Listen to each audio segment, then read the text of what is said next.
So, your feelings are too strong for you now? No, no. All you are doing, my lord, is toying with the emotions of an impressionable young lady. Miss Adjoa seems perfectly capable of forming her own impressions. Perhaps if you took notice. So, now you claim to know my sister better than me?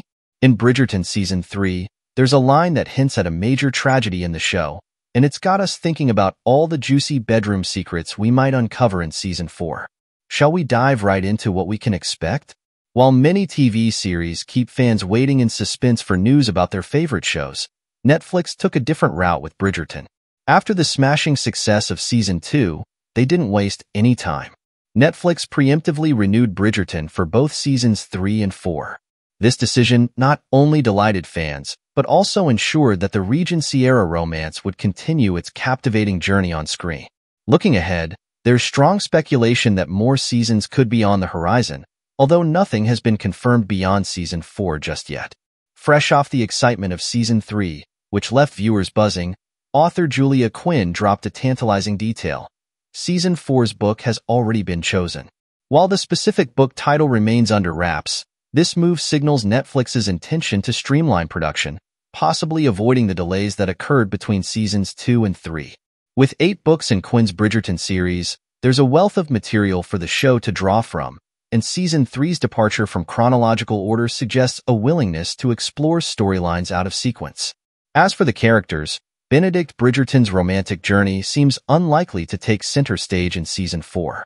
Despite his intriguing dynamic with Lady Tilly in Season 3, Benedict is adamant about avoiding commitment.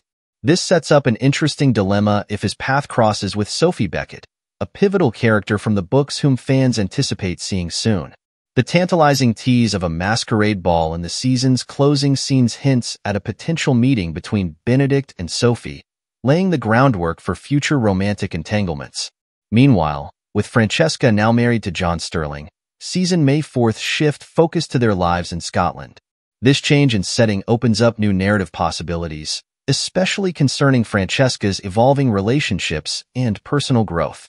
The subplot involving her feelings for Michaela Sterling adds layers of intrigue, promising complications that could unfold against the backdrop of Scotland's lush landscapes and noble estates.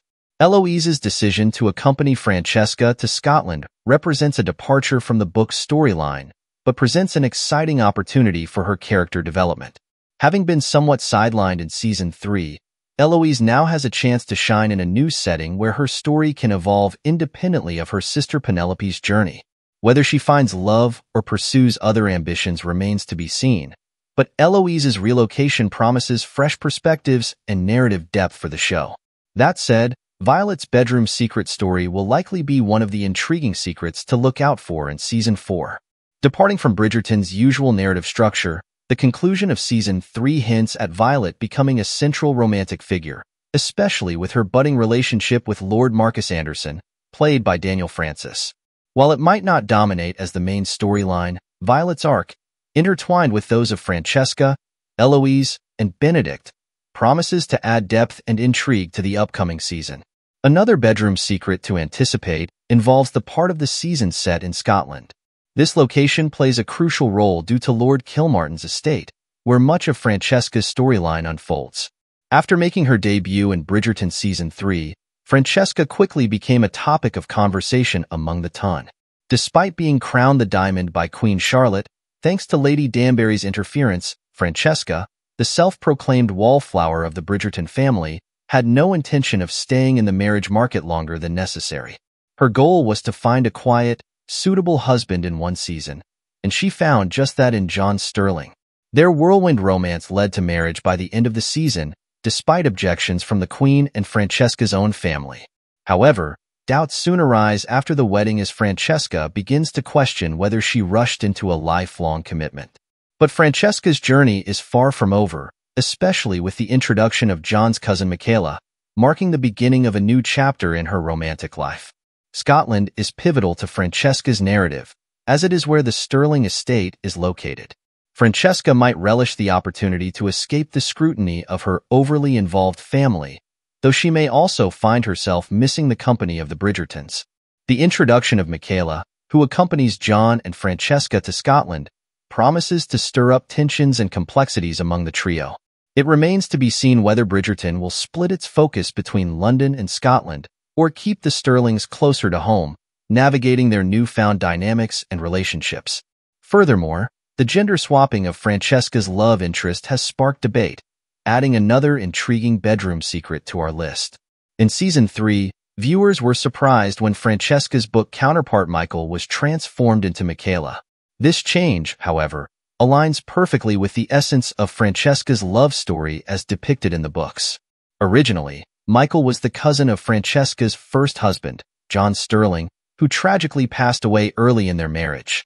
In their shared grief over John's death, Michael and Francesca find solace in each other's company, eventually falling in love and deciding to marry. The decision to change Michael to Nicola was grounded in several considerations. Prior to Season 3, Julia Quinn, the author of the Bridgerton books, gave her blessing to include a budding LGBTQ+ love story between Francesca and Nicola.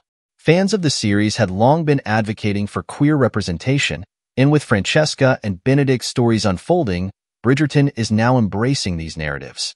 When Francesca and Nicola first meet at the end of Season 3, their immediate chemistry is palpable, hinting at the burgeoning feelings that will undoubtedly develop between them. Everyone is eagerly speculating about which romance will take center stage in Season 4. Recent casting developments suggest Benedict might not be the main focus. The Netflix series revolves around the Bridgerton family, a prominent household in early 19th century London, navigating the intricacies of love and society. Each season has delved into the love story of one of the 8 Bridgerton siblings, and while Daphne, Anthony, and Colin have had their turns, Season 4's protagonist remains unconfirmed. Expected to debut about 2 years after Season 3's conclusion, many initially thought Benedict would step into the spotlight for Season 4, especially since his courtship was skipped over in Season 3 to explore Colin and Penelope's story instead. Julia Quinn's book series, on which the show is based, follows a chronological pattern: Daphne, Anthony, Benedict, Colin, and so on. However, the decision to fast-track Colin's narrative implies Benedict was a primary candidate for Season 4. But recent casting news tells a different tale. According to Collider, the producers are currently seeking an actress for a significant recurring role in Season 4, a character named Emily, described as an East Asian woman aged 24 to 30, characterized as plucky, resourceful, and wary of trusting others. Notably, the role involves scenes of a sexual nature, including nudity, hinting at Emily potentially becoming a central love interest for one of the Bridgerton siblings. With Anthony and Colin already married and Gregory still young, Emily is likely tied to Benedict. In the books, Benedict's romantic arc involves Sophie Beckett, who has yet to be introduced in Netflix's adaptation. The description of Emily aligns closely with Sophie's traits, strongly suggesting that Emily is a placeholder name for Sophie in the casting process. This casting update challenges the assumption that Benedict's story will unfold in Season 4, implying that viewers may need to wait until Season 5 for his narrative to take the spotlight. Benedict's story traditionally begins at a masquerade ball, hinted at during the closing scenes of Bridgerton Season 3, Part 2, hosted by Violet. Like a modern-day Cinderella tale, Benedict and Sophie meet and share a fleeting connection before circumstances separate them for years. Given the 1-year time jump in the Season 3 finale, a 2-year flash-forward, as in the books, seems unlikely for Season 4, potentially delaying Benedict's journey.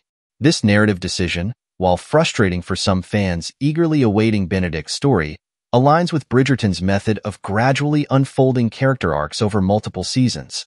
Benedict's exploration of his newfound freedom and identity, particularly his evolving sexuality explored in Season 3, deserves continued development before diving into a deep romance. With Benedict potentially on hold for Season 5, speculation turns to Eloise or Francesca as Season 4's protagonist. Francesca's recent marriage and Eloise's unresolved romantic prospects make them prime candidates. Eloise, having dealt with a failed romance with Theo Sharp due to Lady Whistledown's revelations, could potentially revisit this storyline or explore new relationships like Philip Crane, diverging from her book counterpart. And that's that for today's video. Thanks for watching, and we will see you in the next one. Your suggestions for future videos are always welcome in the comments below.